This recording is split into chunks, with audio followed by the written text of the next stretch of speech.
நீங்க மதுரையில இருந்தீங்கன்னா கண்டிப்பா இந்த ஒரு பிளேஸை செக் அவுட் பண்ணி பாருங்க. இது என்ன பிளேஸ்னு தெரிஞ்சுக்க வீடியோவை ஃபுல்லா பாருங்க. நாங்க ஆடி 18க்கு போனனால ஒன்லி வெஜ் தான் ட்ரை பண்ணியிருந்தோம்.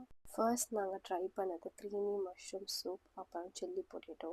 ரெண்டுமே ரொம்ப நல்லா இருந்தது.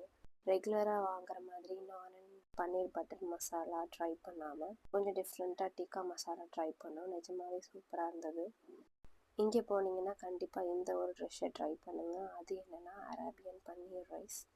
இதில் என்ன ஒரு டிஃப்ரெண்ட் அப்படின்னா, டாப் லேயரில் வந்து ரைஸ் இருக்கும், கீழே வந்து அந்த பன்னீர் கிரேவி இருக்கும். அது நம்ம வந்து ரைஸோடு மிக்ஸ் பண்ணி சாப்பிட்ற மாதிரி இருக்கும். இதுதான் அதில் வந்து டிஃப்ரெண்ட்டாக இருந்தது. நீங்கள் இந்த ரைஸ் ட்ரை பண்ணியிருக்கீங்களான்னு கமெண்ட்டில் சொல்லுங்கள். லாஸ்ட்டாக நாங்கள் ப்ளூ மொஜிட்டோவோட கம்ப்ளீட் பண்ணிட்டோம். இந்த ரெஸ்டாரண்ட் அயர் பங்களாவில் லொக்கேட் ஆகிருக்கு. ரெஸ்டாரண்ட் நேம் வந்து நலன் ரூஃப் டாப் ரெஸ்டாரண்ட். ப்ரைஸுமே ரீசனபிளாக இருந்தது. See you in the next video.